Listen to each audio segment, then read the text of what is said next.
இவ்வளோ நேரம் ஒர்க் பண்ணிட்டோமே ஒரு 5 மினிட்ஸ் ரெஸ்ட் எடுக்கலான்னு ரீல்ஸ் பார்க்க ஆரம்பிப்பீங்க. ஆனால் அந்த ஒரு 5 மினிட்ஸ் அப்படின்னு நினச்சான்னு கேட்டால் கிடையாது. அந்த ஒரு 5 மினிட்ஸ் 1 ஹவர் ஆகும், 1 ஹவர் 2 ஹவர் 2 ஹவர் 3 ஹவர் சொல்லி போயிட்டே இருக்கும். இங்கே நிறைய பேருக்கு ப்ராப்ளமே தான். ஆனால் இந்த ஒரு ப்ராப்ளம்லேருந்து எப்படி வெளியே வருதுன்னு சொல்லி தான் நான் இந்த ஒரு வீடியோ மேக் பண்ணியிருக்கேன். உங்களுக்கு இந்த ஒரு ரீல்ஸ் அடிக்ஷன் ப்ராப்ளம் இருந்துச்சுன்னா வீடியோ கடைசி வரைக்கும் பாருங்கள். நான் எப்படி இந்த ப்ராப்ளம்லேருந்து ஓவர் கம் பண்ணுறதுன்னு சொல்லியிருக்கேன். வீடியோ ஸ்டார்ட் பண்ணுறதுக்கு முன்னாடி என்னை பற்றின ஒரு சின்ன இன்ட்ரடக்ஷன் கொடுத்துட்றேன். பேர் மதி. நான் ஒரு லைஃப் கோச். பீப்புள்ஸோட லைஃபை பெட்டராக நான் கைட் பண்ணிட்டு இருக்கேன். உங்களுக்கு என்கிட்ட இருந்து பர்சனல் கோச்சிங் கைடன்ஸ் இதெல்லாம் வேணும்னா கீழே இருக்க ஃபார்ம் ஃபில் பண்ணுங்கள். அது மட்டும் இல்லாமல் நான் வீக்லி எடுக்கிற ஃப்ரீ லைவ் கிளாஸஸில் ஜாயின் பண்ணணும்னா கீழே இருக்க வாட்ஸ்அப் குரூப்பில் ஜாயின் பண்ணிக்கோங்க. நான் டிஸ்கிரிப்ஷனில் லிங்க் வச்சிருக்கேன். அது மட்டும் இல்லாமல் கமெண்ட்லேயே பின் பண்ணியிருக்கேன். இப்போ வீடியோ ஸ்டார்ட் பண்ணிடலாம். சொல்யூஷன் பற்றி தெரிஞ்சுக்கிறதுக்கு முன்னாடி நீங்கள் உங்களோட பிரெயினோட ரிவார்ட் சிஸ்டம் பற்றி தெரிஞ்சுக்கணும். உங்களோட பிரெயின் நீங்கள் ஒவ்வொரு டைமும் ஒரு புது விஷயத்தை பண்ணும்போது நோட்டீஸ் பண்ணும். இதனால் நமக்கு என்ன எமோஷன்ஸ் ப்ரொடியூஸ் ஆகுதுன்னு. அந்த எமோஷன்ஸ் ப்ரொடியூஸ் பண்ணுறது தான் ஹார்மோன்ஸ். இதில் முக்கியமான ஹார்மோன்ஸ் என்னென்னா ஆக்சிடோசின், செரோட்டோனின், என்டார்ஃபின், அட்ரினலின், அதுக்கப்புறம் டோபமைன். இங்கே நிறைய பேர் தப்பாக என்ன நினச்சிட்டு இருக்காங்கன்னா டோபமைன் தான் ஒரு ஹாப்பி ஹார்மோன் நினச்சிட்டு இருக்காங்க. ஆனால் டோபமைன் பார்த்தீங்கன்னா ஒரு மோட்டிவேட்டிங் ஹார்மோன்.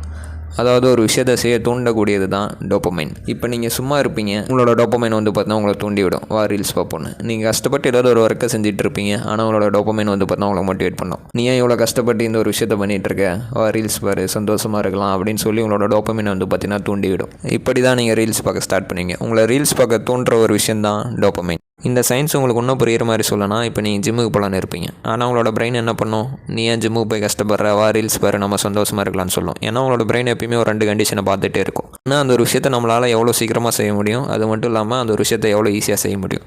இப்போ இந்த 2 கண்டிஷனுமே பார்த்தீங்கன்னா ஜிம்மு பார்த்தீங்கன்னா ஃபெயில் ஆகிடும். ஏன்னா நீங்கள் ஜிம்முக்கு போய் நீங்கள் சந்தோஷமானா அதுக்கு 1 ஹவர் ஆகும். அது மட்டும் இல்லாமல் நீங்கள் ஜிம்முக்கு போய் ஒர்க் அவுட் பண்ணுறதும் கஷ்டம். ஸோ ஜிம்மு பார்த்தீங்கன்னா இந்த 2 கண்டிஷனுமே பார்த்தீங்கன்னா சாட்டிஸ்ஃபை பண்ணாது. ஆனால் அதே ரீல்ஸ் இந்த 2 கண்டிஷனுமே பார்த்தீங்கன்னா சாட்டிஸ்ஃபை பண்ணிவிடும். அது உங்களால் ஈஸியாகவும் பண்ண முடியும். அதே மாதிரி அதோட டியூரேஷனும் கம்மி, வித்தின் 5 செகண்ட்ஸ். அதனால தான் உங்களோட பிரெயின் பார்த்தீங்கன்னா இந்த ஒரு பாட்டை சூஸ் பண்ணுது, அதாவது ரீல்ஸை சூஸ் பண்ணுது. இப்படி தான் நீங்கள் ஒரு அடிக்டாக மாறுறீங்க. இப்படி ரீல்ஸ் பார்க்குறது ஈஸியாக இருக்கிறனால தான் உங்களோட பிரெயின் இந்த ஒரு விஷயத்தை சூஸ் பண்ணுது. ஸோ இதுக்கான சொல்யூஷன் என்ன, நீங்கள் ரீல்ஸ் பார்க்குறத கஷ்டமாக மாற்றணும். அப்படி ஒரு வேளை நீங்கள் ரீல்ஸ் பார்க்குறத கஷ்டமாக மாற்றிட்டீங்கன்னா உங்களோட பிரெயின் பார்த்தீங்கன்னா இதை விட்டுரும். அதே மாதிரி நீங்களும் இந்த ஒரு அடிக்ஷன்லேருந்து வெளியே வந்துடலாம். ஒரு விஷயத்தை கஷ்டமாக மாற்றினா இதிலிருந்து வெளியே வந்துடலாம்னு தெரிஞ்சது. இப்போ நீங்கள் இந்த ஒரு விஷயத்தை எப்படி கஷ்டமாக மாற்ற போகிறீங்க, நான் என்னோட கிளைண்ட்ஸுக்கு சொல்லித்தர மெத்தடை உங்களுக்கு சொல்லித்தரேன். ஃபஸ்ட்டு நீங்கள் ஒவ்வொரு வாட்டி ரீல்ஸ் பார்த்துட்டு வரும்போதும் உங்களோட இன்ஸ்டாகிராம் அக்கௌண்ட்டை லாக் அவுட் பண்ணிவிடுங்க. ஏன்னா நீங்கள் மறுபடியும் ரீல்ஸ் பார்க்கணுன்னா நீங்கள் லாகின் பண்ணணும். உங்களோட பிரெயினுக்கு ஒரு கஷ்டமான விஷயம். இந்த மெத்தடை நீங்கள் ரிப்பீட்டடாக யூஸ் பண்ணும்போது உங்களோட பிரெயினுக்கு பார்த்தீங்கன்னா அது கஷ்டமாக ஃபீல் பண்ணும். அதனால் அது பார்த்தீங்கன்னா வெளியே வந்துடும். இந்த மாதிரி உங்களால் எந்தெந்த வேஸ்லாம் யூஸ் பண்ணி இந்த ஒரு ப்ராசஸை கஷ்டமாக்க முடியுமோ அது எல்லாத்தையும் நீங்கள் யூஸ் பண்ணுங்க. ஏன்னா எங்கள் கோல் என்னென்னா நீங்கள் ரீல்ஸ் ஆக்சஸ் பண்ணக்கூடிய ப்ராசஸை கஷ்டமாகணும். அப்படி ஒரு நீங்கள் இந்த ஒரு ப்ராசஸை கஷ்டமாகிட்டீங்கன்னா உங்களோட பிரெயின் ஒரு பாயிண்ட் ஆஃப் டைமில் இந்த ஒரு விஷயம் கஷ்டமாக இருக்குன்னு நினச்சி கைவிட்டுரும். ஏன்னா நான் ஏற்கனவே சொன்ன மாதிரி உங்களோட பிரெயின் எப்போவுமே எந்த ஒரு விஷயம் ஈஸியாக இருக்கோ அதை தான் சூஸ் பண்ணும்.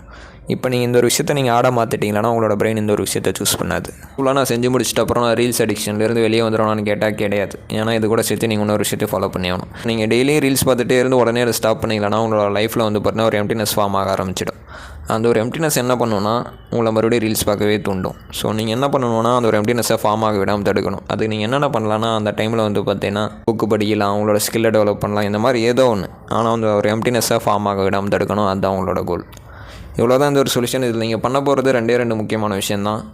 ஒன்று, அந்த ரீல்ஸ் ஆக்சஸ் பண்ணக்கூடிய ப்ராசஸை கஷ்டமாகிறது. 2வது, இந்த ஒரு எம்டினஸை ஃபார்ம் ஆக விடாமல் தடுக்கிறது. இது மட்டும் இல்லாமல் உங்களுக்கு என் சைட்லேருந்து பர்சனல் கோச்சிங், கைடன்ஸ் கால் இதெல்லாம் ஃப்ரீயாக வேணால் டிஸ்கிரிப்ஷன் அதுக்கப்புறம் ஃபஸ்ட் கமெண்ட்டில் இருக்க லிங்க் யூஸ் பண்ணுங்கள். அதே மாதிரி நான் வீக்லி எடுக்கிற ஃப்ரீ லைவ் கிளாஸில் ஜாயின் பண்ணணும்னா டிஸ்கிரிப்ஷனில் இருக்க என்னோட வாட்ஸ்அப் குரூப்பில் ஜாயின் பண்ணிக்கோங்க. மட்டும் இல்லாமல் இந்த மாதிரி ஒன்று நிறைய வீடியோஸ் பார்க்க என்னை சப்ஸ்கிரைப் பண்ணி வச்சுக்கோங்க.